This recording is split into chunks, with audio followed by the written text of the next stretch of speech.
Before we start, don't forget to subscribe to the channel, because this story will remind you that life can change in a single moment. A bright morning at Silver Lake College, USA. Silver Lake College stood in the heart of California, a place known for dreams, ambition, and diversity. Among its shining students was Emily Carter, a 21-year-old white girl from a wealthy American family. She drove to college in her luxury car, dressed in designer clothes, always surrounded by her popular friends. On the same campus walked Amara Johnson, a black girl from Kenya. She had come to America on a scholarship, humble, intelligent, and deeply ambitious.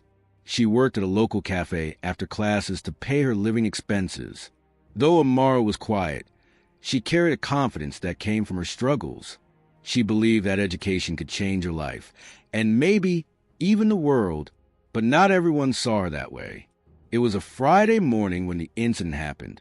Emily and her friend sat under a tree near the main building, scrolling through social media. Suddenly, Emily saw Amara walking by, wearing simple clothes and carrying old books. Emily smirked. "Hey, look," she said loudly. "Seems like our college charity project is here." Her friends laughed. One of them filmed a short video as Emily stood up and said, "Hey, Amara, do you need a donation? Maybe for a better outfit?" Everyone around started giggling. Amara froze. Her cheeks burned with humiliation. The video went viral across campus within hours. The charity girl, they called her. Amara stopped going to the cafeteria. People whispered, laughed, and stared at her. By the next week, she had stopped attending classes. Amara moved into a small rented room outside campus. But even there, she couldn't find peace. A few of Emily's friends followed her online, spreading hateful posts.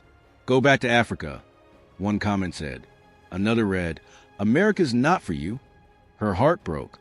But inside that pain, something stronger began to rise. A voice whispered in her mind, "You didn't come this far to be destroyed." That night, Amara called her two closest friends, Zara and Mika, both black students who had faced similar treatment. "I'm done crying," Amara said firmly. "It's time to make her feel what she made me feel." It was a cold night when the three girls stood outside Emily's mansion. Lights glowed inside. Emily was hosting a small house party with her friends. Amara knocked. When Emily opened the door, her smile vanished. "What are you doing here?" she hissed. "I came for respect," Amara said. The tension exploded. Emily tried to push her away, but Amara shoved back. The argument turned into a fight, screaming, hair-pulling chaos. In moments, the sound of breaking glass filled the air. By the time the police arrived, Emily's face was scratched, Amara's lip was bleeding, and everyone was shouting different stories. The next week, Amara was arrested. Emily filed a case, assault and trespassing. The news spread like wildfire. African student attacks wealthy American girl. But destiny had its own plans. When the courtroom doors opened, the judge walked in, Judge Marcus Freeman, an older black man with a calm but powerful presence. The trial began. Emily's lawyer spoke first, painting Amara as a violent outsider. But when Amara's turn came, she stood up, trembling, and said in a steady voice, "Your Honor, she destroyed my dignity. She made me a joke in front of hundreds. I never wanted to fight. I wanted to be respected. But when someone takes away your humanity, it hurts more than any wound." The courtroom fell silent. Then, something unexpected happened. Dozens of black students from the college came forward. They brought the video of Emily's cruel joke. They spoke about how Amara was bullied for weeks. Even some white students stood up, ashamed of their silence. Judge Freeman looked at Emily and said slowly, "Privilege is not a license to humiliate. You, Miss Carter, use your power to break another person. Now, that power will serve justice." Emily was found guilty of defamation and emotional abuse. The court ordered half of her property, including a major part of her inheritance, to be transferred to Amara as compensation. The judgment shocked the entire town. For the first time, Emily tasted what it meant to lose something precious, not money, but respect. Amara sold that property and used the money to buy Silver Lake College. She became its new owner. The same college where she had once been humiliated. Under Amara's leadership, Silver Lake College transformed. She rebuilt the staff, half white, half black, creating true equality. She launched scholarships for underprivileged students of every race. When she gave her first speech as a new dean, her words echoed through the hall. Equality is not about revenge.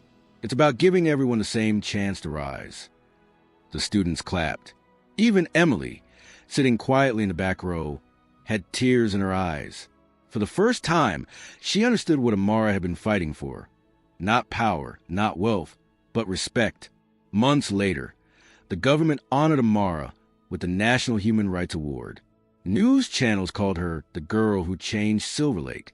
Standing before thousands, Amara said, "I was once a victim of hate. Today, I'm a voice of hope. Let this be a reminder. The color of your skin should never decide the color of your future." The crowd erupted in applause. Cameras flashed, and deep in that moment, Amara realized she had not just won against Emily, she had won against hate itself. Moral of the story: true power lies not in revenge, but in fairness. Racism and arrogance destroy both the victim and the oppressor. Equality begins when we stop seeing color and start seeing humanity. Respect is not given by wealth. It's earned by character.